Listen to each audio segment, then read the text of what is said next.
कभी राहुल गांधी के साथ की भारत जोड़ो यात्रा, अब कांग्रेस के ही विरोधी हो गए योगेंद्र यादव। वोट चोरी पर कांग्रेस को ही कर दिया बेनकाब। योगेंद्र यादव के बोल पर क्यों बम बम हुई बीजेपी।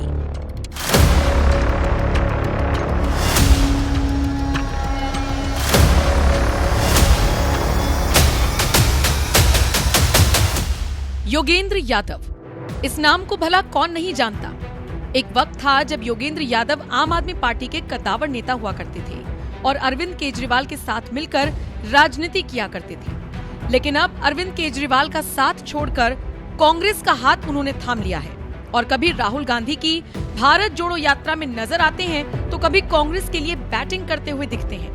लेकिन इस बार उन्होंने राहुल गांधी के वोट चोरी अभियान पर ही ऐसा सवाल उठा दिया कि पूरी बीजेपी बम बम हो गई और लगातार सोशल मीडिया पर योगेंद्र यादव का बयान शेयर कर रही है। ऐसे में सबसे बड़ा सवाल ये है कि आखिर योगेंद्र यादव ने ऐसा क्या कह दिया जिस पर बीजेपी बम बम हो गई। क्या वाकई योगेंद्र यादव ने वोट चोरी अभियान की पोल खोल दी। अपने ही बयान पर फंसे योगेंद्र यादव ने अब सफाई में क्या कहा। दरअसल कांग्रेस नेताओं ने कभी देश भर में घूम घूम कर मोदी सरकार पर ईवीएम हैक करने का आरोप लगाया था, लेकिन जनता के सामने जब ये हथकंडा काम नहीं आया तो यही कांग्रेस अब वोट चोरी का एक नया एजेंडा लेकर आई है और खुद कांग्रेस नेता राहुल गांधी मोदी सरकार के खिलाफ अभियान चला रही हैं कि वोट चोरी करके पीएम मोदी सत्ता में आए हैं। लेकिन उनके इस वोट चोरी अभियान की योगेंद्र यादव ने ही एक तरह से पोल खोल दी जब एक इंटरव्यू के दौरान उन्होंने कह दिया, ये कहना कि आप कोर्ट जाइए, हलफनामा दीजिए, इसका कोई मतलब नहीं है क्योंकि ऐसा कुछ होगा नहीं। वोट चोरी की बात नीचे तक जा रही है। साधारण लोग कह रहे हैं कि हाँ भाई, मामला तो गड़बड़ है। लोगों की राय इस मुद्दे के साथ जुड़ रही है। इस हद तक लोग अभी सफल हुए हैं। योगेंद्र यादव का ये बयान बताता है कि राहुल गांधी का असली मकसद ये है कि मोदी सरकार के खिलाफ एक परसेप्शन बनाया जाए कि उनकी सरकार वोट चोरी करके आई है, जिससे कांग्रेस को फायदा हो। और यही वजह है कि योगेंद्र यादव का बयान सामने आते ही बीजेपी ने इसे हाथों हाथ लपक लिया और पार्टी के आधिकारिक सोशल मीडिया हैंडल से ट्वीट कर दिया। राहुल गांधी के सलाहकार योगेंद्र यादव ने खुद स्वीकार किया कि पूरा वोट चोरी अभियान बिना किसी सबूत के चलाया जा रहा है। ये पीएम मोदी की छवि खराब करने के लिए रचा गया षड्यंत्र है। वोट चोरी के खिलाफ राहुल गांधी न हलफनामा दाखिल कर रही हैं, न चुनाव आयोग में शिकायत कर रही हैं, न ही कोर्ट का रुख कर रही हैं। समय आ गया है जनता को भ्रमित करने और झूठ बोलकर राजनीति करने वालों को सबक सिखाने का। वोट चोरी अभियान पर योगेंद्र यादव ने जैसे ही बयान दिया, बीजेपी ने तुरंत बयान के बहाने कांग्रेस पर जोरदार हमला बोल दिया कि राहुल गांधी का वोट चोरी अभियान बिना किसी सबूत के चलाया जा रहा है। शायद यही वजह है कि राहुल गांधी घूम घूम कर वोट चोरी का अभियान तो चला रहे हैं, लेकिन अपने सबूत लेकर कोर्ट नहीं जा रहे क्योंकि वहां तो सबूत चलता है और लगता नहीं कि राहुल गांधी के पास मोदी सरकार के खिलाफ वोट चोरी को लेकर कोई ठोस सबूत है भी। अगर ऐसा होता तो अब तक तो वो कोर्ट चले गए होते। तो वहीं अपने ही बयान पर योगेंद्र यादव ने सफाई देते हुए कहा, इन बेचारों बीजेपी वालों ने बड़ी कोशिश की। 23 मिनट के मेरे इंटरव्यू से 1 मिनट 7 सेकंड का ये क्लिप निकाला, आप जरूर देख लें। बस एक अनुरोध है, पहले वीडियो क्लिप देखें, फिर इनकी पोस्ट पढ़ें। अगर कोई संबंध ना दिखे तो नाराज ना हो, बस इनकी बुद्धि पर तरस जरूर खा लें और सोचें ये दल देश को किस बौद्धिक दलदल में लेकर जाना चाहता है। अब योगेंद्र यादव अपने बयान पर भले ही सफाई दे रहे हो, लेकिन बीजेपी ने उनके बयान के बहाने ये साबित करने में कोई कसर नहीं छोड़ी कि राहुल गांधी का वोट चोरी अभियान सिर्फ पीएम मोदी की छवि खराब करने के लिए चलाया जा रहा है।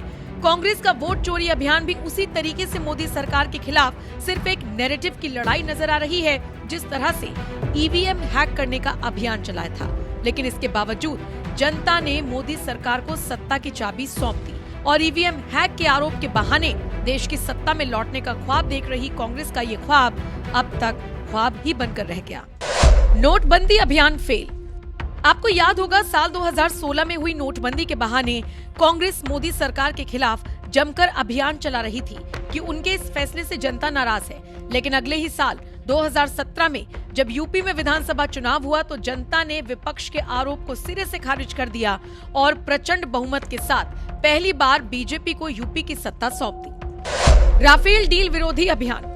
साल 2019 के लोकसभा चुनाव से ठीक पहले एक बार फिर मोदी सरकार को घेरने की कोशिश की और इस बार कांग्रेस नया मुद्दा लेकर आई, फ्रांस के साथ हुई राफेल डील में घोटाले का, और मोदी सरकार पर राफेल डील में भ्रष्टाचार का आरोप लगाते हुए राहुल गांधी समेत तमाम कांग्रेसी नेता अभियान चलाने लगे, चौकीदार चोर है, जिसके जवाब में मोदी ने भी अभियान छेड़ दिया, मैं भी चौकीदार।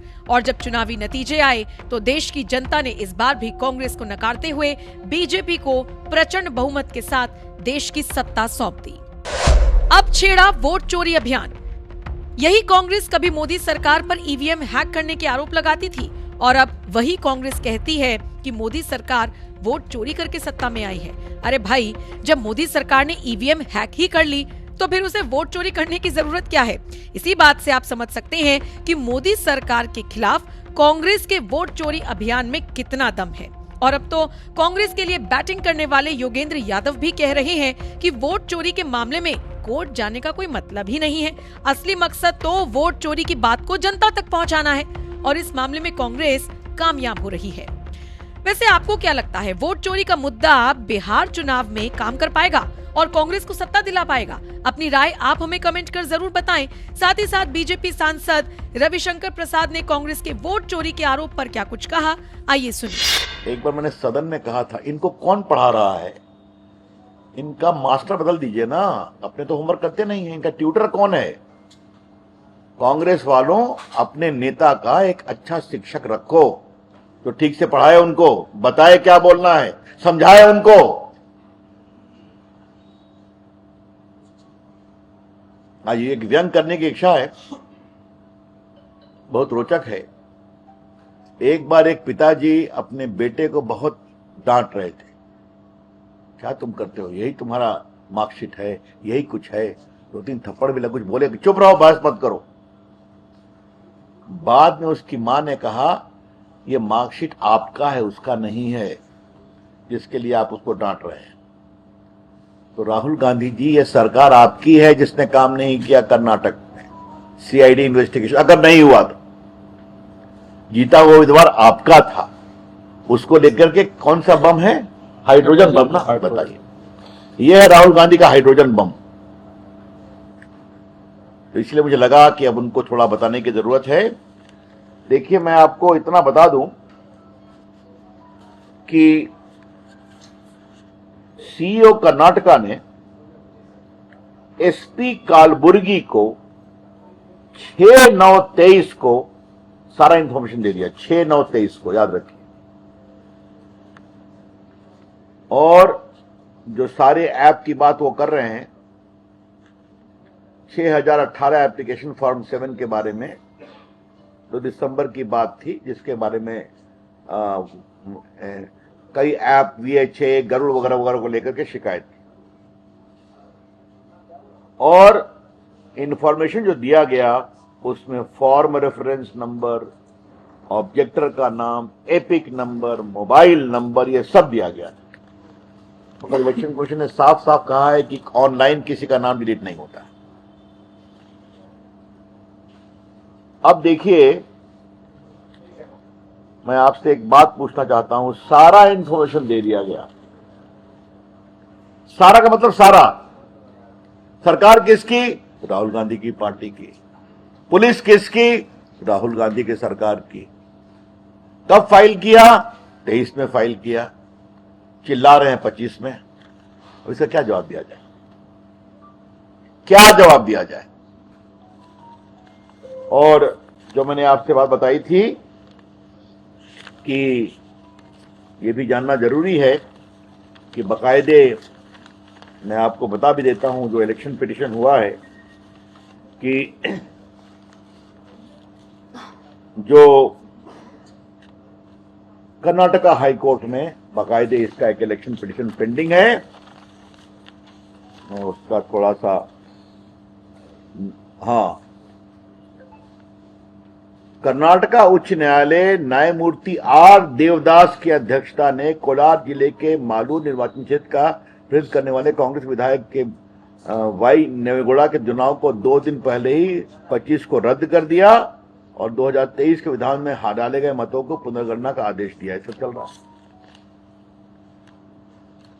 अब देखिए, जागरण अखबार लाओ, मैंने इस सबों में छपा है, राहुल जो जानकारी मांग रहे हैं वो 2 साल पहले दे दिया गया। तो भाई अगर आपकी सरकार काम नहीं करती है तो आप किस पर आरोप लगा रहे हैं?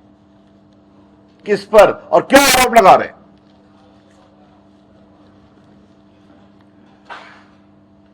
मित्रों, हमारा स्पष्ट आरोप है 3, राहुल गांधी भारत के लोकतंत्र को योजनाबद्ध तरीके से कमजोर करने की कोशिश कर रहे हैं। क्यों? क्योंकि जनता उनको वोट नहीं देती, वो हार जाते हैं और वो मानते हैं कि देश पर राज करने का पट्टा तो उनको ही चाहिए, परिवार को मिला हुआ है। तो समस्या, जनता उनको वोट नहीं देती तो वो क्या करें? इसीलिए वो 14 के मोदी जी के चुनाव को फर्जी मांग रहे हैं, बता रहे हैं, 19 को फर्जी बता रहे हैं, 24 को फर्जी बता रहे हैं। ये सब वोट की गड़बड़ी जीते हैं। राहुल गांधी जी, कृपया करके देश के मतदाताओं के विवेक का अपमान करना बंद करिए। Rahul Gandhi, please stop abusing the democratic choice of the voters of India। 99 crore voter है ना। अगर आपको वोट नहीं मिलता और आपकी करनी के कारण नहीं मिलता और ऐसा करिएगा तो और नहीं मिलेगा। कृपया करके आप देश के मतदाताओं का अपमान करना बंद करिए। दूसरा, आपको याद होगा उन्होंने कुछ समय एक बात कही थी कि मेरा स्टेट ऑफ इंडिया से लड़ाई है। याद होगा, बहुत चर्चा बनी थी। वो मोदी जी की सरकार से लड़ सकते हैं, स्टेट ऑफ इंडिया में तो पूरा देश आता है ना, सरकार आती है ना, मीडिया आता है, कोर्ट आता है ना। तो राहुल गांधी के बारे में क्या कहा जाए? वो चुनाव आयोग का अपमान करते हैं। नरेंद्र मोदी तो खैर छोड़ दीजिए, वो संसद का अपमान करते हैं, वो कोर्ट का अपमान करते हैं, और वो तो आप लोग को भी बारे में कहते हैं मीडिया बिका हुआ। याद है ना, उनका पब्लिक स्टेटमेंट है। तो सारी संवैधानिक संस्थाओं का अपमान करते हैं।